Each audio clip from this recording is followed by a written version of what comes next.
శ్రీమాత్రే నమః. శ్రీ గురుభ్యో నమః. ద్వాదశ రాశుల వారికి కూడా ఈ యొక్క శ్రావణ మాసంలో ఎలా ఉండబోతుంది, ఏ రాశి వాళ్ళు ఏ రోజున ఎలాంటి మంత్రం చదువుకుంటే మంచిది అన్న విషయాన్ని ఇప్పుడు మనం తెలుసుకుందాం. తదుపరి మీనరాశి. మీనరాశి వారికి సంబంధించి ఈ యొక్క శ్రావణ మాసం నందు ఉన్నటువంటి రోజులలో, శ్రావణ మాసంలో మొత్తం అంతా ఉన్నటువంటి బృహత్తరమైనటువంటి రోజులలో ఎలాంటి పూజలు చేసుకోవాలి, ఎలాంటి మంత్రం చదువుకోవాలి, దానివల్ల ఎలాంటి సత్ఫలితాలు పొందవచ్చు అనే విషయాన్ని ఇప్పుడు మనం తెలుసుకుందాం. శ్రావణ మాసంలో ఉన్నటువంటి ప్రతిరోజు మంచి పర్వదినంతో సమానం. శ్రావణ సోమవారాలు రుద్రాభిషేకం చేసుకోవడం, మహన్యాసపూర్వక రుద్రాభిషేకం చేసుకోవడం, మహారుద్రాభిషేకం చేసుకోవడం మంచిది. 365 శివలింగములతోని చాలా మంది ఈ యొక్క రుద్రాభిషేకం, మహన్యాసపూర్వక మహారుద్రాభిషేకం చేసుకుంటారు. ఎందుకంటే 365 శివలింగములతో ఒక ఆకారం చేసుకొని, ఎందుకంటే ఏలినాటి శని ప్రభావం ఎక్కువగా ఉంది కాబట్టి ఈ యొక్క రుద్రాభిషేకం, మహారుద్రాభిషేకం చేసుకోవడం మంచిది. ఆసక్తి గల వారు ఎవరైనా సరే కింద ఉన్న నెంబర్కి కాల్ చేయొచ్చు. మేమే స్వయంగా వచ్చి మీ దగ్గర ఈ యొక్క రుద్రాభిషేకం చేయిస్తాం. అయితే ఈ రుద్రాభిషేకంలో ఉన్న ప్రత్యేకత ఏమిటి అంటే, ప్రతిరోజు ఒక సైకత లింగాన్ని తీసుకొని మనం గాని రుద్రాభిషేకం చేస్తే ఎంత సత్ఫలితం వస్తుందో, ఒకేసారి 365కి చేస్తే ఒక జీవిత కాలానికి సరిపడా ఒక్కసారన్న మహారుద్రాభిషేకం చేయాలి. మనిషి నెలలో ఒక్కసారన్నా ఏకవార రుద్రాభిషేకం చేయాలి. మనిషి రోజుకొక్కసారన్నా శివలింగంపై నీళ్లు పోయాలి. మనిషి ఒక మాసము లేదా ఒక ఋతువులో ఒక్కసారన్నా మహన్యాసపూర్వక రుద్రాభిషేకం చేసుకుంటే ఆరోగ్యవంతమైనటువంటి ఆరోగ్యము కుటుంబం ఉంటుంది. ఇవేవీ చేయలేని వాళ్ళు జీవిత కాలంలో ఒక్కసారన్నా మహారుద్రాభిషేకం చేసుకుంటే వారికి సత్ఫలితాలు పొందుతారు. అలా ఈ యొక్క రాశి వారు, మీనరాశి వాళ్ళు వీలైతే మీ దగ్గర కొంచెం స్తోమత ఉంటే ఈ యొక్క మహారుద్రాభిషేక, మహాలింగార్చన అంటారు, ఈ మహాలింగార్చన చేయండి.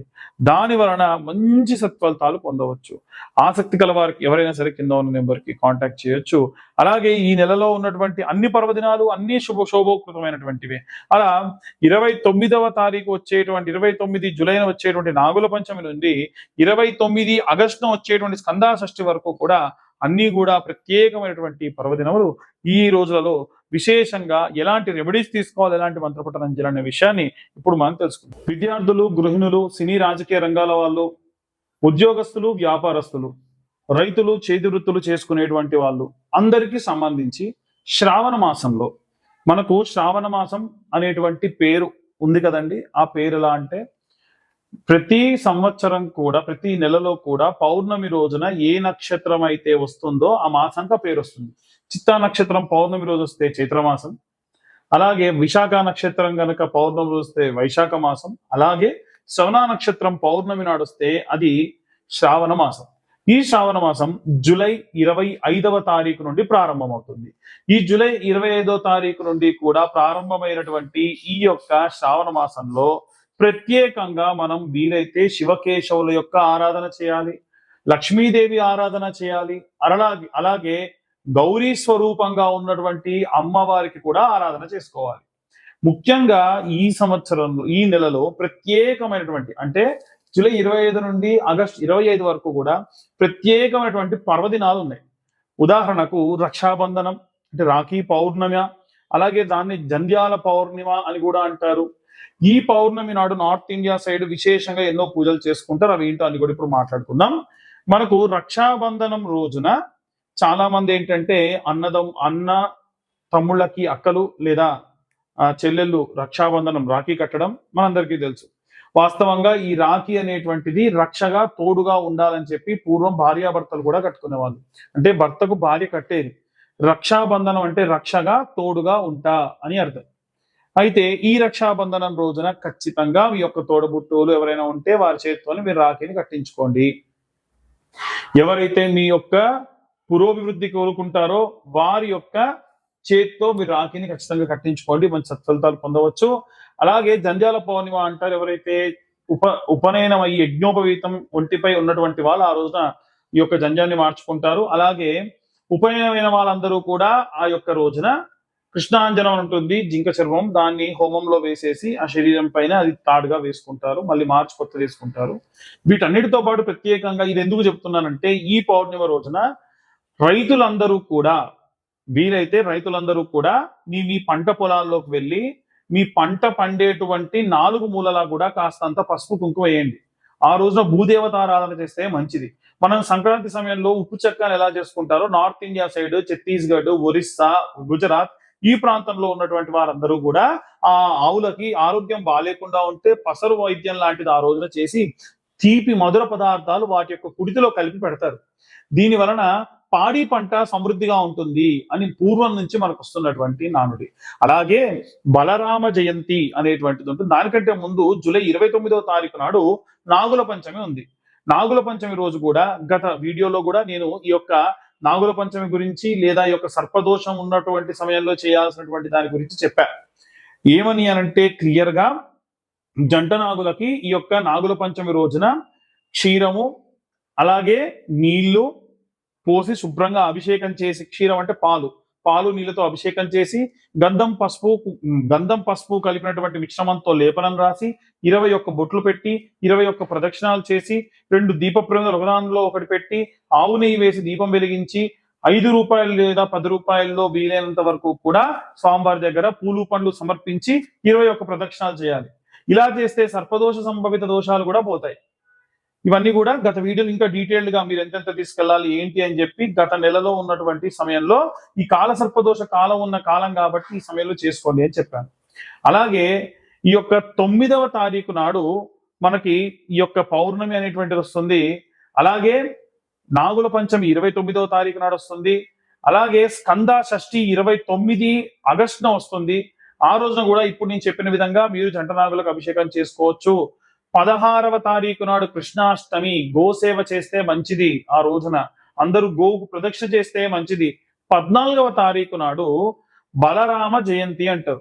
ఆరోగ్యంగా లేని పిల్లలు ఎవరైనా ఉంటే ఆ యొక్క పిల్లల చేత్తోని నాగలికి కంకణం కట్టించి ఆ నాగలి మధ్యలో నుంచి పిల్లల్ని తిప్పుతారు. ఈ యొక్క కృష్ణాష్టమి రోజున ఆవు కింది నుంచి పిల్లల్ని తిప్పుతారు. ఇలా చేయడం వల్ల ఆరోగ్యం బాలేకుండా ఉన్న వారందరి యొక్క ఆరోగ్యం కూడా కుదుట పడుతుంది. కాబట్టి ఈ విధంగా ఈ శ్రావణ మాసంలో ఇవే కాకుండా మనకి శ్రావణ సోమవారాలు ఉంటాయి, శ్రావణ మంగళవారాలు ఉంటాయి, అలాగే శ్రావణ శుక్రవారాలు ఉంటాయి, అలాగే శ్రావణ శనివారాలు కూడా ఉంటాయి. ఈ శనివారాలు ఉన్నప్పుడు విష్ణుమూర్తి ఆరాధన చేయడం, సుదర్శన యాగాలు లాంటివి చేయడం, స్వామివారి యొక్క విష్ణునామ సహస్రనామాలు చదువుకోవడం చాలా మంచిది.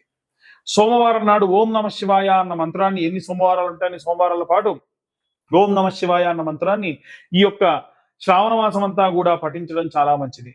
అలాగే మంగళవారం నాడు విషయానికి వస్తే మంగళవారం నాడు విశేషంగా ఈ యొక్క మంగళ గౌరీదేవికి నోములు చేసుకునే వాళ్ళు ఉంటారు. శ్రావణ శుక్రవారాలు వరలక్ష్మీ వ్రతాలు చేసుకునేవారు ఉంటారు. మీ యొక్క ఆచార వ్యవహారాలను బట్టి ఇవన్నీ కూడా తూచా తప్పకుండా దేవతార్చనలో ఎటువంటి లోపం రాకుండా చేసుకొని ఆరోగ్యవంతంగా ఉండండి. చాలా మంది ఇవాళ రేపు కనుదిష్టి, విపరీతంగా దిష్టి, అక్కసు వెళ్ళబుచ్చుకోవడం, ఫలానా వాడు ఇంత సంపాదిస్తున్నాడు అంత సంపాదిస్తున్నాడు నాకు ఆ యొక్క సంపాదన రావట్లేదు అనేటువంటి అక్కసు వెళ్ళబుచ్చుతూ ఉన్నారు. దీంతో ఏం చేస్తున్నారంటే లేనిపోని యంత్రాలని మంత్రాలని ఆపాదించి వాళ్ళ ఇంటిపై వేయడం, మంత్రించినటువంటి పదార్థములు వేయడం, యంత్రములు వేయడం వేస్తారు. పరయంత్ర పరతంత్ర పరమంత్ర విచ్ఛేదనకు ఈ యొక్క జ్వాలాముఖి మాల ఉపయోగపడుతుంది. ఈ జ్వాలాముఖి మాల ఎవరికైనా కావాలి అని అంటే చండీ హోమంలో పెట్టి మీ దాకా అందించడం జరుగుతుంది. ఆసక్తి కల వారు ఎవరైనా సరే విత్ సర్టిఫికేషన్ నేను మీ దాకా అందిస్తాను. ఆసక్తి కల వారు ఎవరైనా సరే మమ్మల్ని కన్సల్ట్ చేయొచ్చు.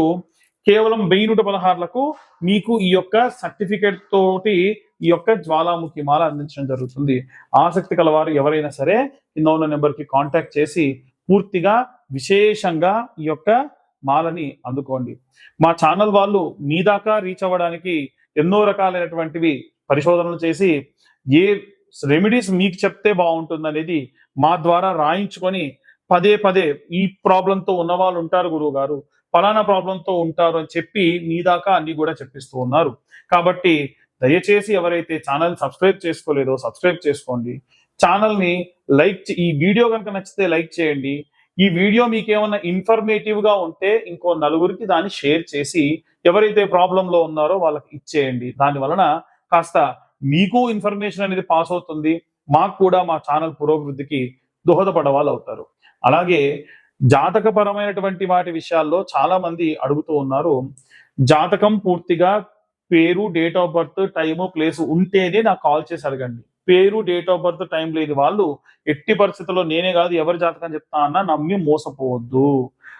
చాలా మంది లక్షలకు లక్షలు ఖర్చు పెట్టుకున్నటువంటి వాళ్ళు కూడా ఉన్నారు. ఎట్టి పరిస్థితుల్లో ఈ పరిస్థితుల్లో మాత్రం ఉండకుండా ఉండండి. వీలైనంత వరకు కూడా జాతకం కావాలంటే ₹2025 చెల్లిస్తే మీకు పూర్తి జాతకం విశ్లేషణతో మీ దాకా అందించడం జరుగుతుంది. సర్వే జనా సుఖినో భవంతు. స్వస్తి.